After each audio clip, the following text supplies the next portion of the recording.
ladies and gentlemen, let's get ready to rumble!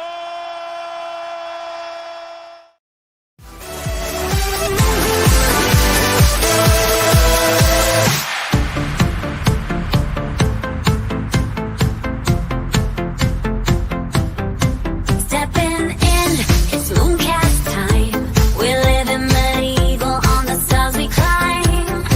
Sword in hand, gotta win this fight. $1 million if you last the night. The challenge got me feeling strong. Gonna prove that I belong. It's a Game of Thrones, but it's all for real. The battle's fierce and the danger's surreal. In Mooncast, we'll rise and we'll fall, fighting for that prize. Gonna give it my all.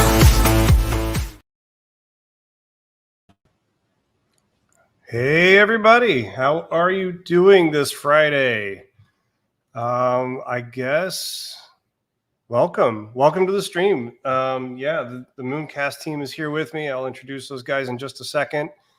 What I will say is a shout out to Manny. Thank you so much for reminding me every time that the most important thing you can do is you can subscribe, you can like, and you can share, and that will help us with the algorithm and people will know more about Mooncast. Make sure that if you're not in our Discord already, please go join it. It's discord.gg/Mooncast. Real hard to remember. Let's go ahead and bring the rest of the guys on, guys and gals. What's going on here? Need the knights. We have with me, we have Eric. Say hi, Eric. Hello, everybody. And we also have Catherine. Hello. We've also got Maxie.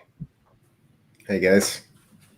And last but not least, we have Angel, who is... How's it going, guys? It's all about the entrance. Awesome. So if you're just tuning in, you probably already knew who we are, but just in case you're not real well aware, we are a ragtag team of veteran game developers who have worked with each other before, sometimes several times, rising from the ashes of a previous project to create a game people would actually like to play. And you'll see some returning faces here. There's actually more people on the team that couldn't make it today. But I wanted to just say that, you know, there's a bunch of us who come and go from the project. Some join for a bit, some are here part-time, some are here full-time, and some of us are here overtime. And we're doing this for you. So if you have comments or questions or anything like that, throw it in the either in the YouTube channel or maybe in Discord. We may see that, and we'll try and get to those. So what exactly is Mooncast? It is a medieval themed MMO with a unique backstory, which will be revealed over time, as all good games do. And so yeah, I guess one of the questions is, what's with the fishing theme? So fishing is a guaranteed way to know that you're playing an MMO. There's no such thing as an MMO without fishing. And it allows us as devs to build as much of the game and get the economy up and running immediately without it over-investing in things like monster combat behavior and things like that. Not that we don't want to do that, but if we get more of it up front, we'll get closer to a playable game faster. So that's what's up with the fishing. Yeah, we absolutely love the idea of fishing in an MMO, and that'll probably be the thing that you get to see first. Well, second. But as far as Mooncast, we're focused on world building and player agency and social interaction, and we want deep playstyle customization. We want long progression ramps, and we want challenging reward curves. We're looking for an easy to play, hard to master game. We're hopefully going to create fascinating lore and do regular dev updates, which I think we've done pretty well so far. One other question that came up is how blockchainy is Mooncast? And I think that's a great question. At the very least, we expect there to be different levels that you can engage with Mooncast. And one of those is that in the public release, you will be able to play the game without even having a Web3 wallet. You don't need one. But you'll probably enjoy it in a different way, maybe more deeply if you do. Almost everything that you can play with in the game is created by players in the game. And there are some things that's not true, like cosmetics and other things that we will be selling in order to keep the lights on. And there may be opportunities for investment outside of the game, but that's kind of like a little bit further down the line. And almost everything, or probably everything, and maybe a little bit more, can be exported out of the game and into your Web3 wallet, so you can go do other things with it, trade it, sell it, do whatever. And you can import those things back in and then continue playing with it. But while it's out on blockchain, for most things, the way we want to design this is that when it's on the blockchain, it's effectively not in the game. So there's some complexity around how you deal with land and ownership of things like that, but we'll figure that out later. And I wanted to take a moment and say thank you to the GG Collective, who's helping organize this effort and managing the Bodhi distribution and all the other things. And in particular, Lawboat, Jesse, you've been just absolute stalwart in this this community. So thanks for making this happen. And thank you to all of you guys, all the Mooncast community for tuning in and for pushing us forward and tolerating the fact that we don't instantly have a game, but also hopefully you'll enjoy what you see. And I don't know, that's the intro bits. Do we want to goof off for a minute? We have a minute. You guys all tuned in to goof off, right? So the YouTube silliness, I have to give a description for the video. And I think I'd be remiss if I didn't address the question: is Yahtzee gambling or is it a game? Any thoughts on that? Yahtzee feels like gambling if you put money on it. That's my opinion. No? Yeah. I mean, most things feel like gambling if you put money on it. Sorry, my throat's about gone. I've been screaming at the wall. There's been so many bugs this week. I'll be working on one of these guys. Let's get back to business and do a timeline check. Just for reminder's sake, we put our first line of code together May 16th. And then we did our first milestone 6 weeks later on June 27th. And today it is August 9th. And that's 12 weeks. That's a very short period of time for a big team. It's a really short period of time for a small team. And I think it's worth looking at what exactly have we accomplished in the last 6 weeks and what can we show you. And I'll start, seeing as I have a lot of not interesting stuff to show. So what I've spent a lot of this last 6 weeks doing is building our server deployments. And I won't go into a lot of details, but we're running Kubernetes, and there's a staging deployment and a production deployment, and there has to be scripts that automatically deploy all this stuff and build all of our servers. And I had to build like a thing to package up our client in an installer, which, by the way, that is just, you'll want to claw your eyes out. And then I took the time to build in a localization system, because whenever you're eating your vegetables, you might as well eat all of them at once. Let me show you the most exciting localization system ever. Notice this jamming login button and the text below it in the gray square? This is... Actually, I'm not going to make you look at that. You've seen that stuff before. So, yeah, you got to drop down and you can pop through different languages. It's just boring. So then there's IPFS hosting to try and get NFT metadata out into the internet. And then, just stuff like that, like creating data systems. Actually, this was cool. I spent a lot of time, about a week, creating the data systems for equipment slots and crafting and material properties and building the inventory system. Like, I cranked through all that stuff in 3 or 4 days, and then we have something now. We had nothing before. And then I got crazy one night and built a website, and then I launched an internal wiki and made Catherine go use it. So we have documentation. And then more stuff, immutable server public private objects, which basically means that the server can have a very rich object. And then there's a version that if you own the object, you get the private version of it that has some of the data, but maybe it's missing some stuff.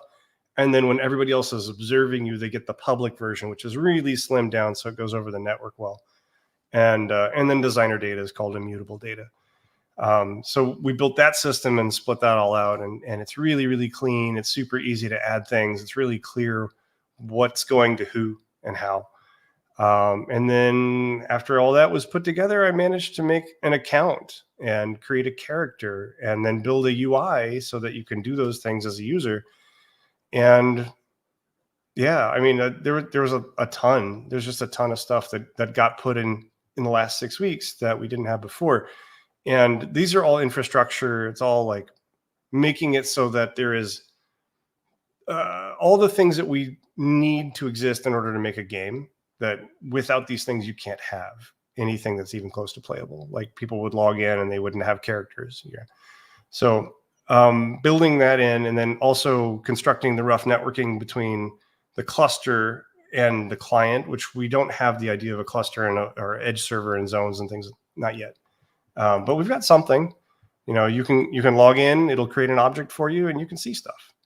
And then so there's a lot of vegetables, and so I decided it would be fun. So I had this idea. I thought maybe it would be fun if players could run around in a maze, and then I thought, well, if it's going to be a maze, it might as well be a Mooncast maze. So I added a little undulation to the elevation of the cubes, so sometimes you can see over them, maybe even jump on some of them. And yeah, I mean, it should be fun. It's all one mesh, so it's actually really fast. It's one big collidable thing. Cool. So that's pretty much all that I had. 6 weeks goes by really fast whenever you're explaining it to someone. But trust me, it was more than 6 weeks of ordinary hours. It's a lot of work. Catherine, why don't you run through your stuff? Yes. Hello to those who have not seen me in the physical. In the last week or so, I've been building the parkour gym to test the limits of current and future models. Being almost entirely new to Unity, it took a little extra TLC.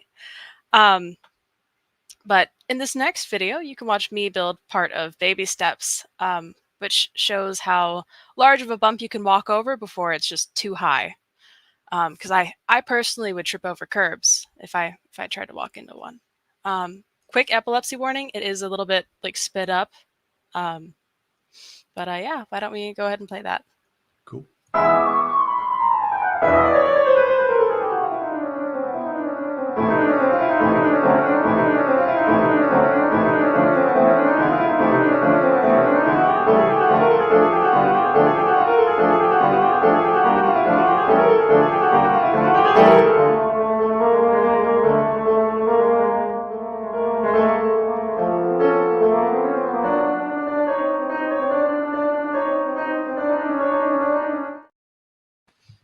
Yes, it is truly boxes all the way down. Besides the gym, I've worked on broader strokes like a core loop diagram, which kind of details the everything and the why you'd do it in our game. And then the finer details like the fishing minigame itself. I'm really happy with where we've landed so far, and I hope y'all enjoy a look into the process. So, tink. Hey y'all, it's Catherine back with another video about the design process for Mooncast, more specifically my process with designing the perfect fishing minigame. Quick disclaimer, as you'll see, design is all about iteration, meaning it all is subject to change or at least tweaking. Perfect. Let's get a recap on where we started in the very beginning.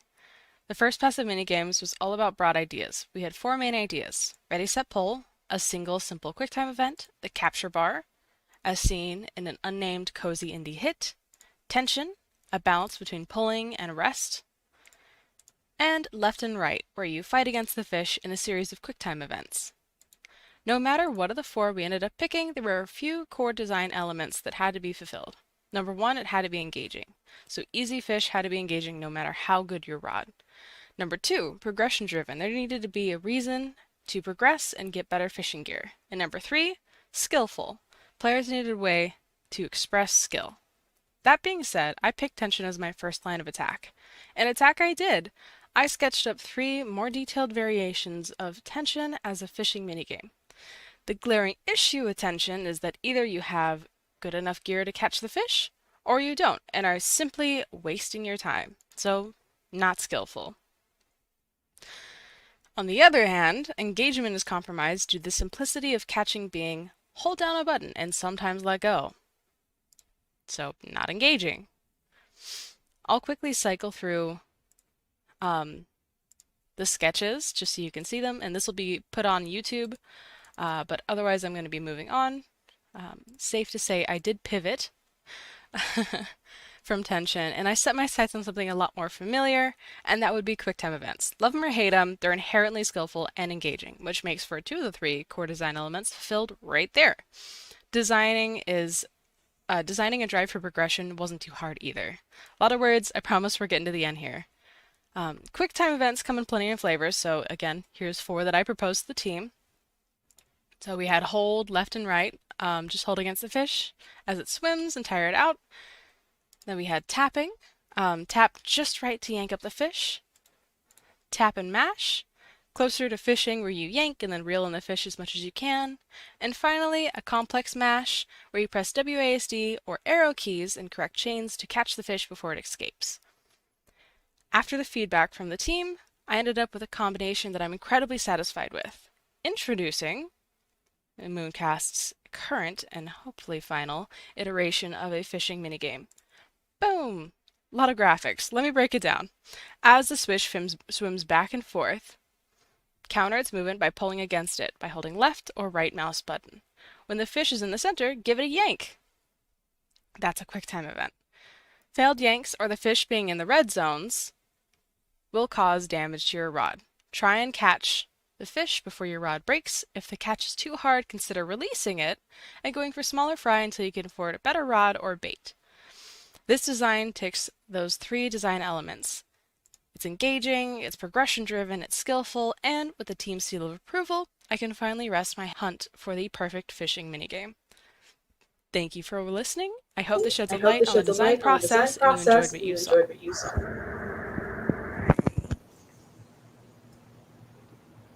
Well, yeah, I think that's pretty much wraps up the showable stuff I have. So I'm super glad I got to show this stuff off. We're going to need a googly eyes, like rare head.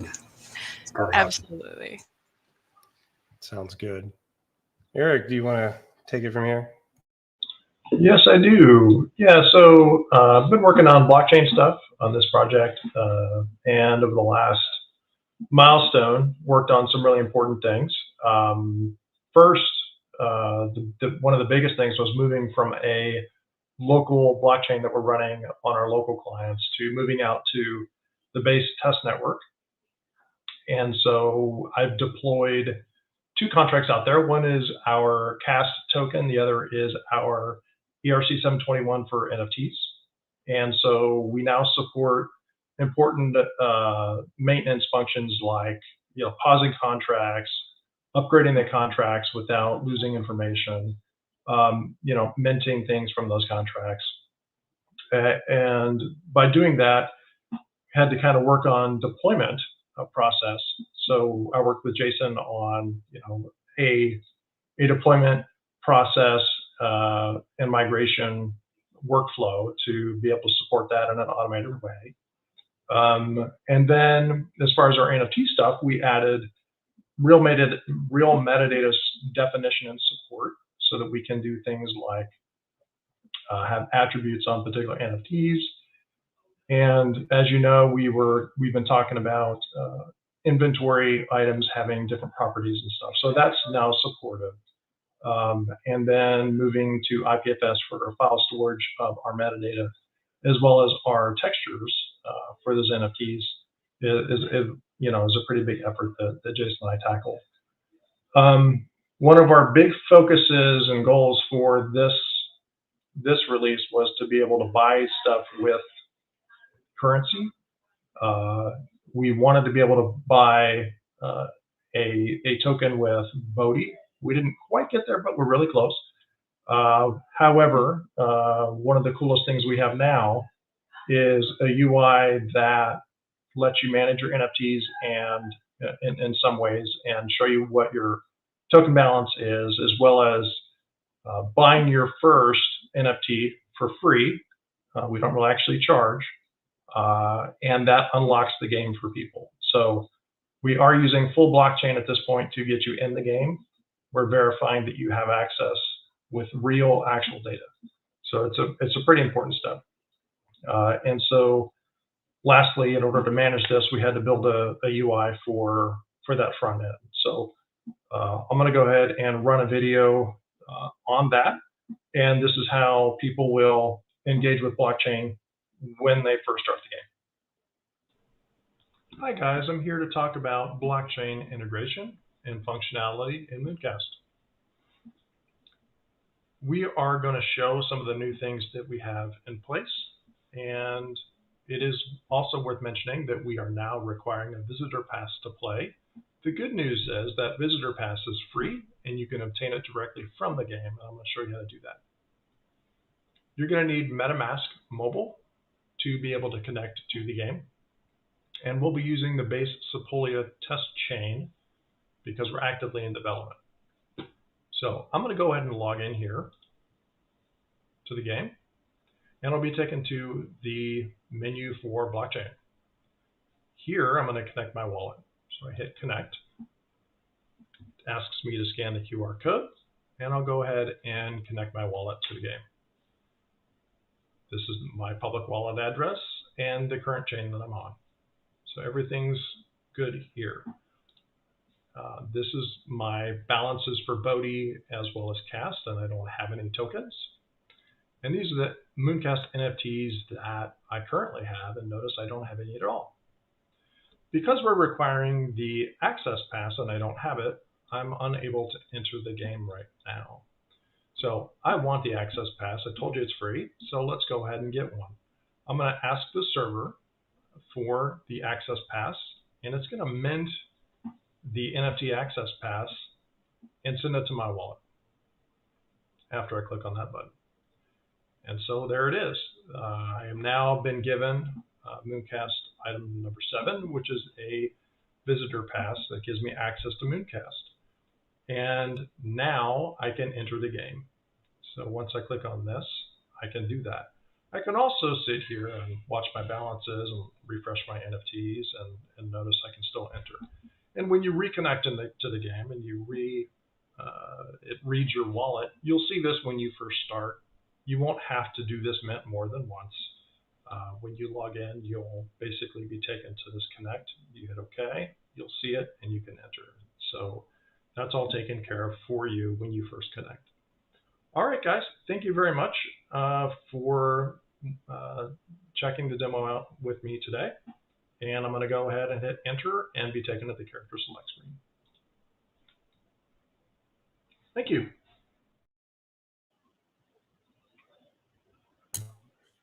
Cool. Sweet. All right.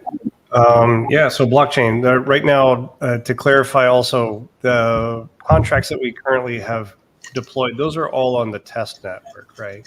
So guys, don't go looking for the ones on the real network. It's not there yet. Right. Glorymar. So she's not in this meeting with us, but wanted to go ahead and show you what she's been up to the last week, or 2 weeks now, I guess. The first week she was here, she was cranking through building all sorts of cool looking heads. And then we did a little bit of a style exploration to try and figure out, you know, is the version that we currently have the version that we want to keep, or do we want to tweak it in one way or another? And I think we ended up in a really good place. Yeah, let me just show you the video. It's a visual thing. So let me just show you. Hello, this is Glorymar. Today I'll be showing you the progress on character heads. I started off making head decoration based on the head artwork, and this is I don't know why there's no audio in here. She talked through the whole thing, but anyway, this is what she's spent the last week or two doing. They look pretty good.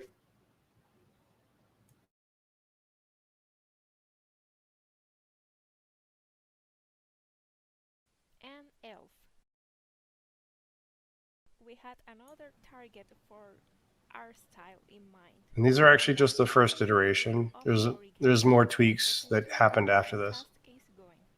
This one, this is the updated version, and yeah, it's got a really interesting low poly look that's sort of in between low poly and paper cut or like wood carved. And this is a bit closer than you'd probably see them in the game. All of this is work in progress. Hope you enjoy my presentation for today. See you all in the next one. Have a good one, everyone.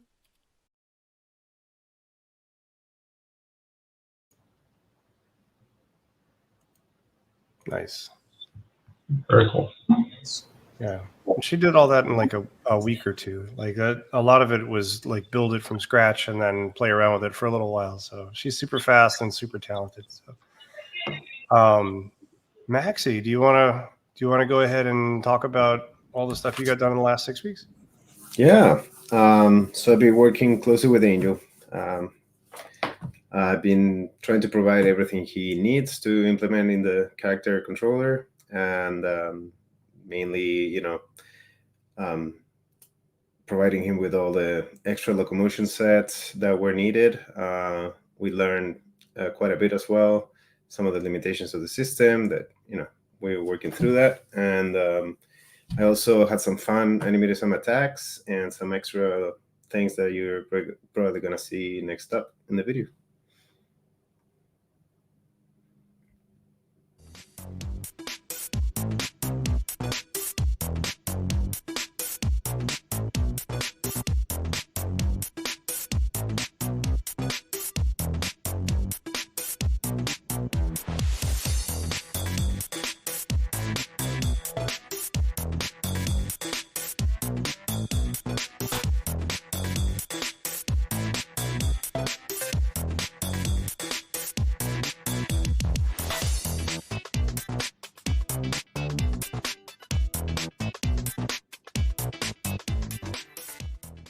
So yeah, right there you see a lot of also different speeds. That's something that is essential for motion matching as well.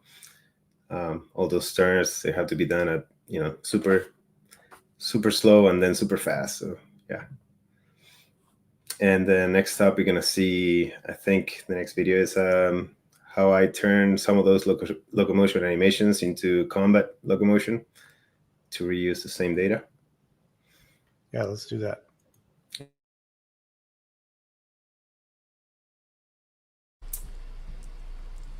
In this video, I wanted to show a little bit of how we're reusing the mocap data that we have for dance cards and using it to create new dance cards for combat.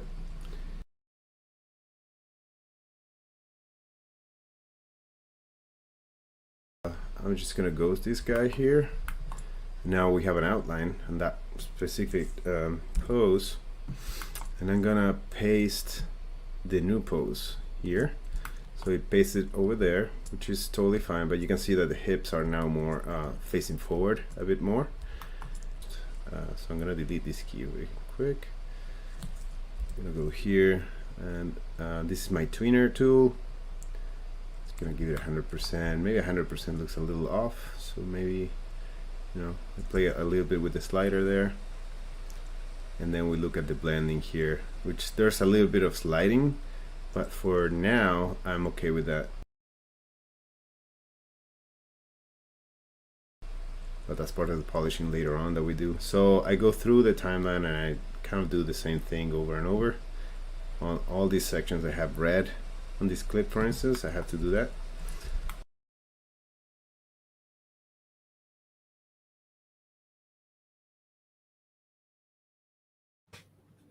Yeah, it's a lot of repeated thing, but it pays off. It pays off when you see it in game.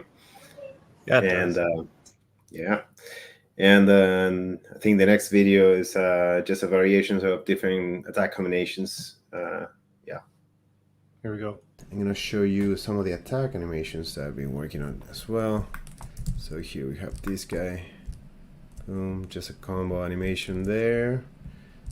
These are all like first pass animations, but good enough to start implementing them. And let's see, where's the other one? Here's another one. So yeah, just having fun with this one. These ones are really fun to work with. And then from those two, I created a couple more variations here. So combining them a little bit. And we have that one. Yeah, I think that's the coolest one for me. I don't know.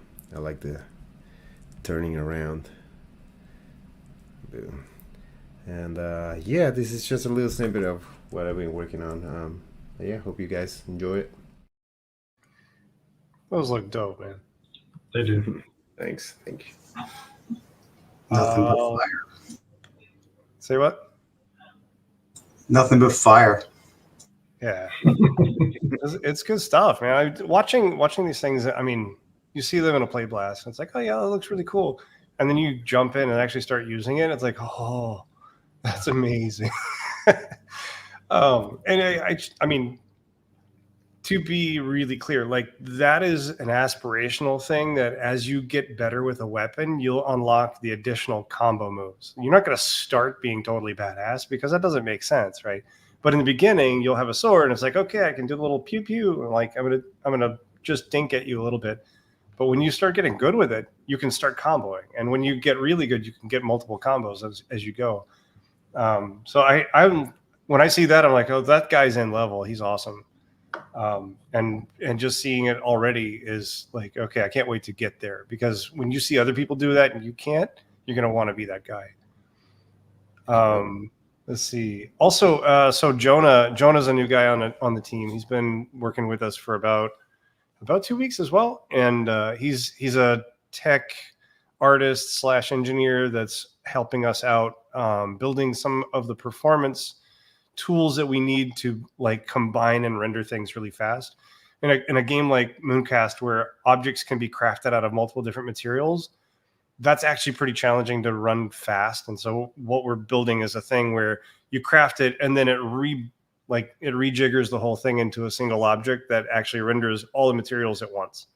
And it's technical. It's very technical. So he's making good progress on that already. He couldn't be here with us today, but I know you're watching. So hey, John. Angel, you're up. Yeah, hi. I just want to take a brief moment to say hi to my kids. They're upstairs watching the stream, and they're absolutely fascinated that their dad is on YouTube. So, hi, baby unicorn, and hi, Poopy.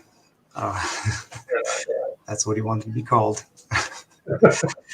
Yeah, so where are we with characters? Well, like Maxie had said, that we've been working closely together practically every day, trying to get the character polished up, looking great. You know, I've spent a lot of time like diving into the guts of motion matching and trying to get the perfect solution going. And it's been a challenge, but little by little, you know, with suggestions here and there and like just happy accidents, you know, just discovering the right balance of like how to cheat a little bit and how to let motion matching take over, and adding in all the cool animations that Maxi provides on a regular basis.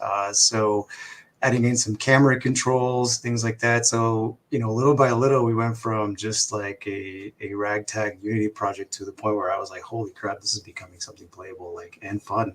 So that's pretty cool. Yeah, so with that in mind, why don't we take a look at how we started right after the last milestone, and then look at the progression of how, you know, we've gone from kind of janky to a little bit better to like where we're at now. So go ahead and roll that, please. I've been working on a solution for the character clipping into surfaces when collisions are detected. Part of that solution was switching the collision logic over to using a Unity rigid body, but as you can see, motion matching can still become desynchronized from the character controller and wind up inside of a surface like that, right there. Well, before I forget, this is the new character in the game. And he's got some new moves, like crouching.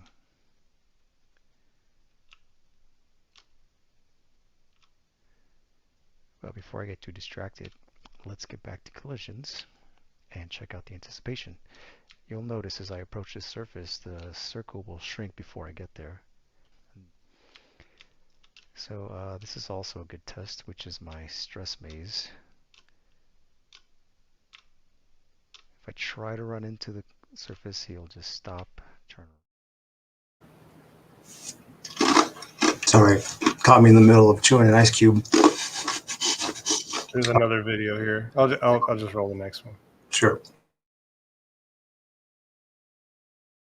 Also tracked down and fixed an issue where the character would jitter whenever they would run into another collider, as you're seeing here.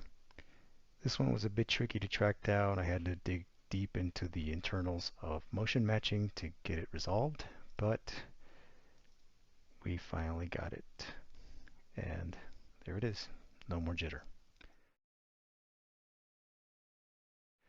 I also spent some time prototyping some camera controls so that we can evaluate different camera types for the game. Here in this prototype level, you can see I have a fixed perspective camera where the camera doesn't rotate with the character, it just follows them. We also have a third-person camera. This one's a little bit more traditional for MMOs. I don't have pitch implemented yet, but you get the idea. And of course, there's the top-down view for maximum world mystery.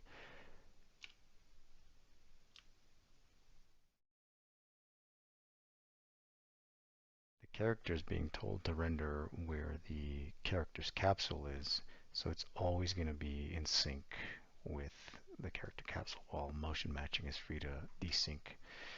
So you can see here that we get a perfect alignment every frame. But if we turn the gizmos off, you can see that when nothing is showing, it looks pretty good. Let's do a little bit of a sprint, then switch direction. So you can still see some foot sliding, but nothing too bad. We'll try to break it in a little bit here. Oh, and now we can look around freely. This also affects the travel direction. So if you look to the right, he will start going to the right. But if you strafe left and look to the right, then he will remain strafing relative to wherever you're looking. So we can Buttery smooth. things like this cube here very tightly. And then look around. We no longer get collision anomalies like penetrating through objects. It's pretty solid. Yeah, so getting to that point where, was felt like a win, but there were still a lot of like little loose edges here and there. And so we spent a lot of time tightening those up, especially like working, like I said, just very closely with Maxi. And then we got to the point where we're like, all right, so the movement's feeling pretty good. What do we do now? And then so it's time to layer in like the attacks, jumping, landing, hard landings, things like that. So that, took another little bit of research to like really like find the right approach, because, like I said, motion matching, at least the package we're using, is a little lightweight. So again, a lot of experimentation, but things turned out pretty well. And I think we have some video of that as well.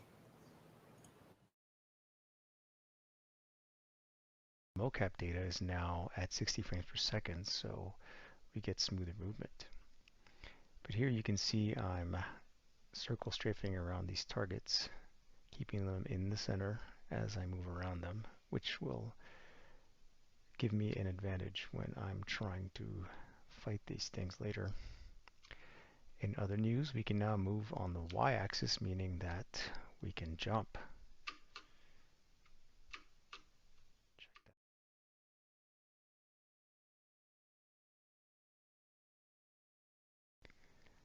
I'm going to jump from this edge to that one. Let's get a good view of it first, see where I'm going to land. Back up a little bit and go. Boom, stuntman. And you might be wondering if those weapons attached to my body are just ornaments or if they're functional. Well, they are indeed functional and we can use them. So I'm going to practice on these dummies here and show them who's boss.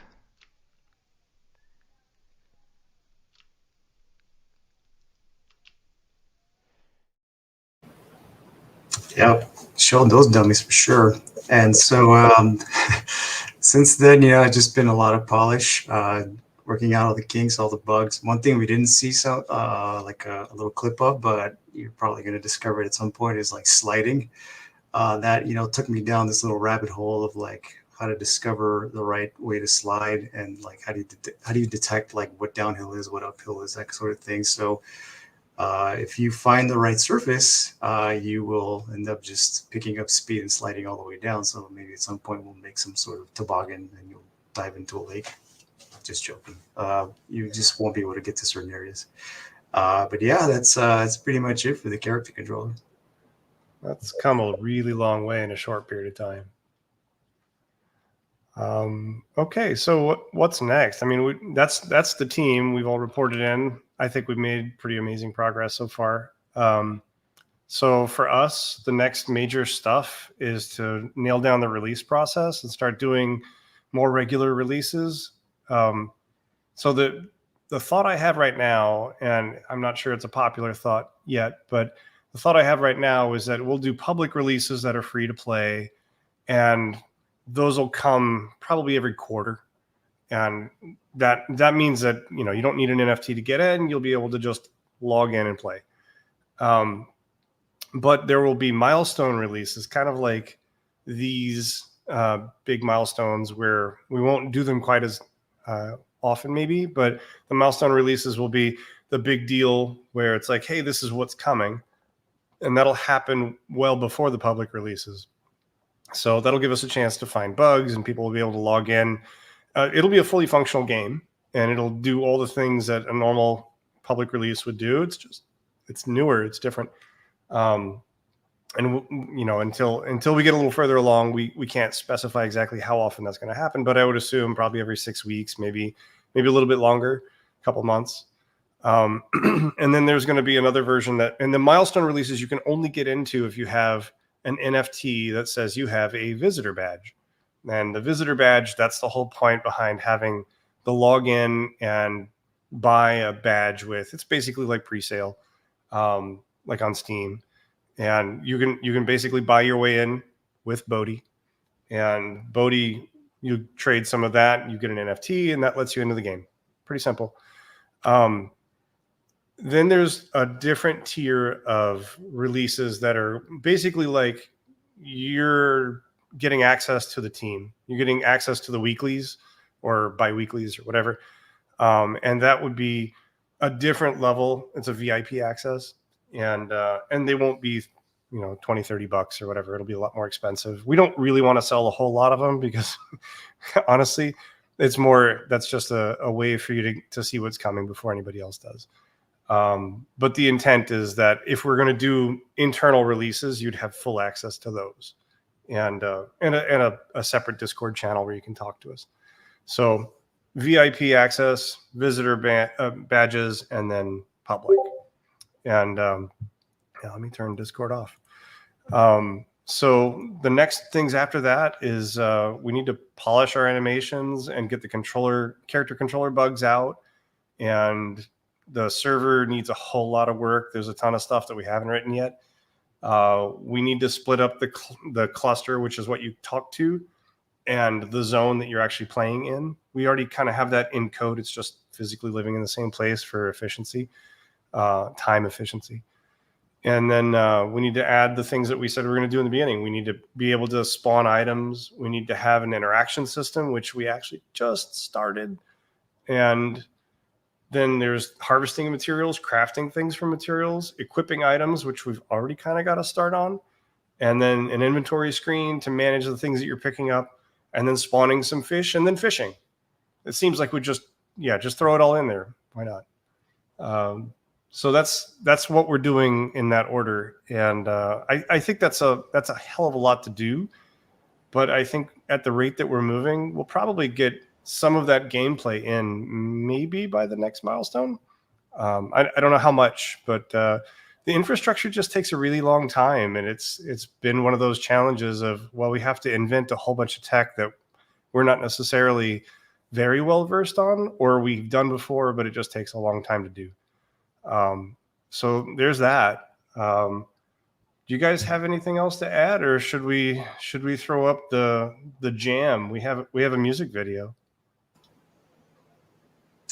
I think I know where the button is at in the Unity editor to build all that stuff out. So, oh, that's awesome. Yeah, if there's an AI prompt, we can just say "Make awesome game" here. Yeah, just hit the go button. Well, I don't know why I didn't hit that already. We should have. It's a plugin. I'll show you. It's a plugin. Make awesome game. Okay, well, I appreciate all you guys for hanging out this long. Let me reward you with the Milestone 2 jam. Here we go. In a land of knights and dragons, where legends are amassed, we're coding up a kingdom, and we're having quite a blast. Pixels in the castle, fights upon the throne, a realm of endless quest, a world that's all our own.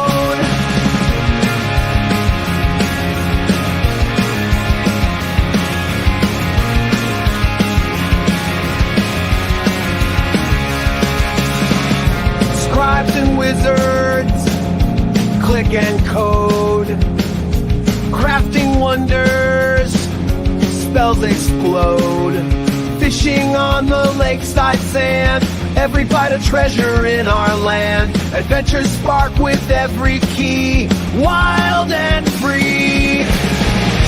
Heroes rise and tales unfold, battles, loot, and magic bold.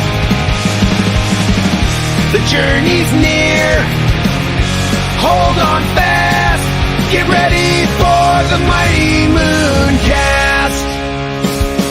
Hey!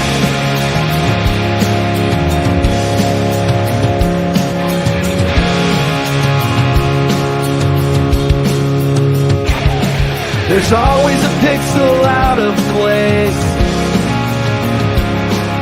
Maybe we're running out of space. I think something happened to our data structures. Ship it, ship it, ship it. Crafted with our heart and soul, the magic built to last. Join in the adventure. See you in Mooncast.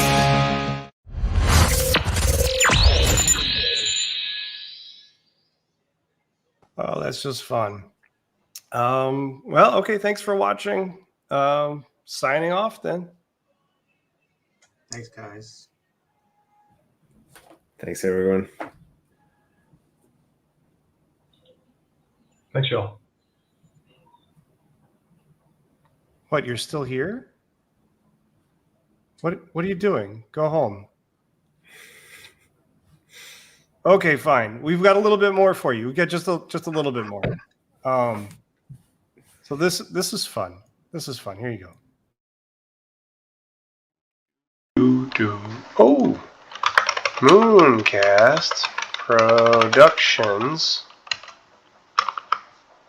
has a web page. What? That's amazing. Oh, this is slick. It's nice. Huh, some videos. Very nice. All right.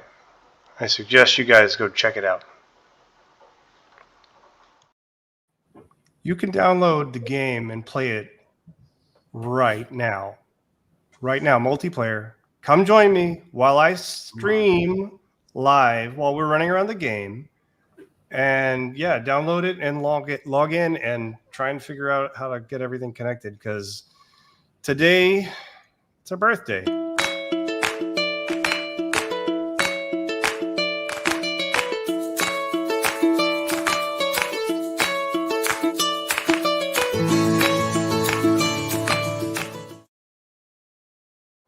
All right, now I got to figure out how to stream this thing live.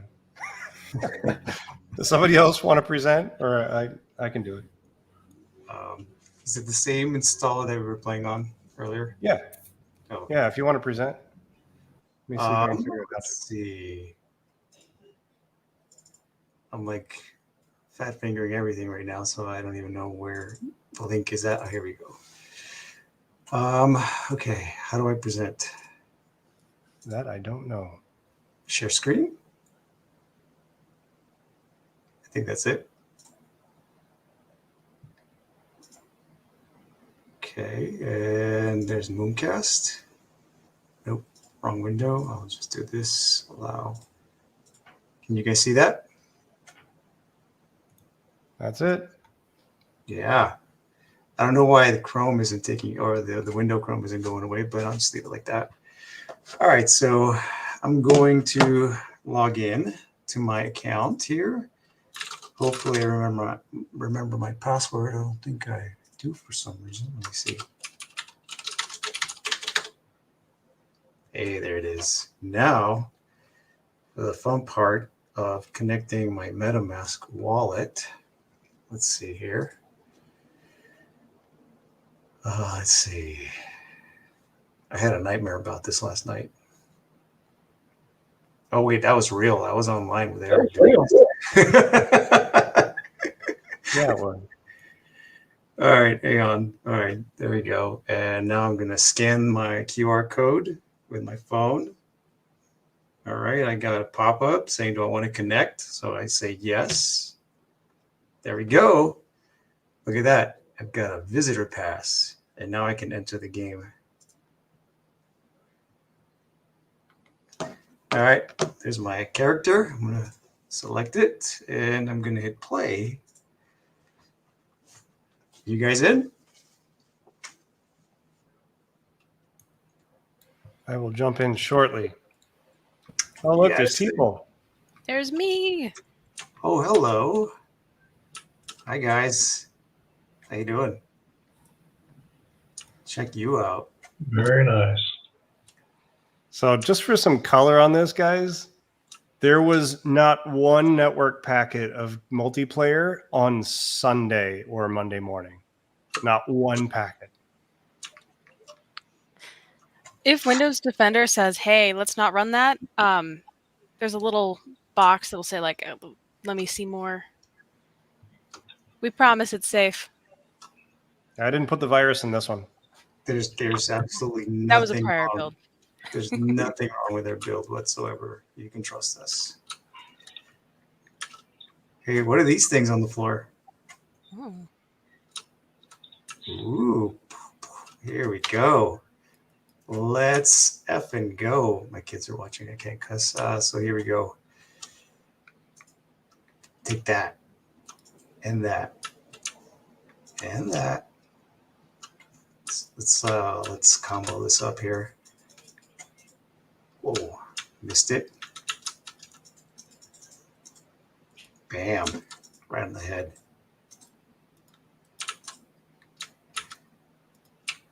Should probably go check out some of these neat features that Catherine put together, like the slalom. Here we go. Bam. Oh, you got some jukes? Some moves? Oh yeah, this guy used to be a basketball player. That's why.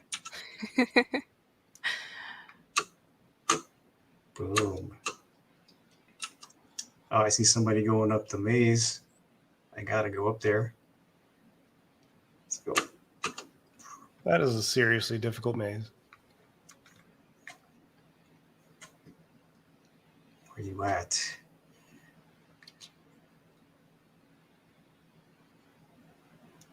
There it is. All right, so I probably should walk. Oh, somebody just fell off. That's why they should walk. Here we go, here we go, here we go. Can I make it? Yeah.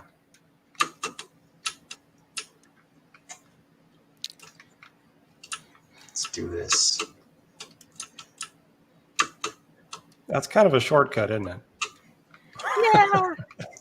Hey, gamer's gonna exploit. That's what we Yeah. do.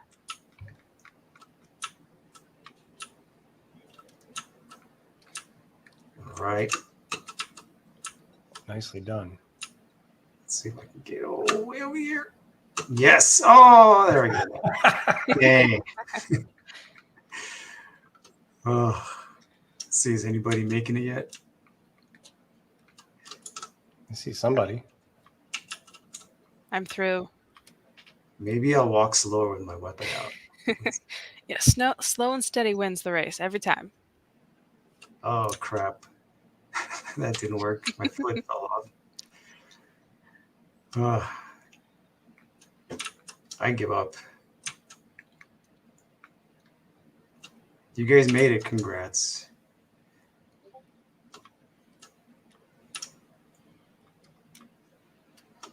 I'm going to go find a ramp to slide on. Whoa. There's that hard landing. Superhero landing. Here we go. Found a nice little ramp up here. Why don't we go down that ramp? Let's do it. Bam. Whee. If only it were longer. Let's see, what else we got? There's the Ultra Mega Pro Maze up there.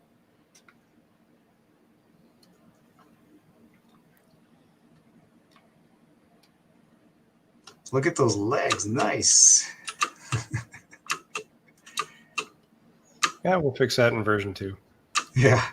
I think that was like a broken ankle simulation right there. Not intentional, but you know, he was running pretty fast and he did stub his toe on that corner, so it checks out. I thought maybe Maxie had hurt himself. Oh, mocapping. Yeah. That's very possible. He's got that Forrest Gump run going too.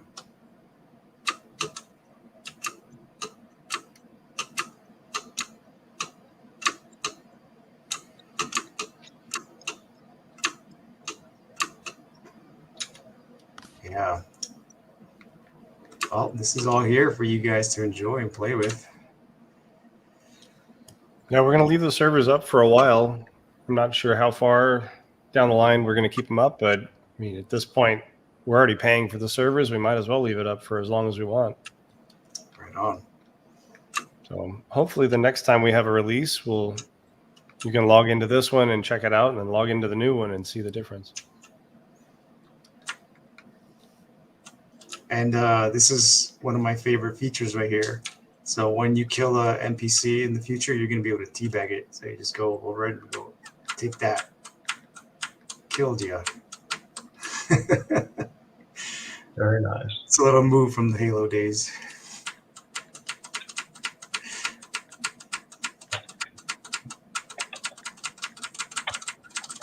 And that's the end of our stream, boys and girls.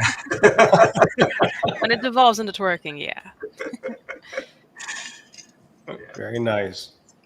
Alrighty. Well, I think that that pretty much wraps up our live stream. And yeah, I am still honored and thrilled that we are able to work on this and hopefully get to a game that everyone is as excited about as we are. Yeah, please log in, run around, check things out, and we'll see you in Mooncast. Awesome. Thanks, everybody. Thanks. Hey, guys. Thanks, everyone. Bye-bye.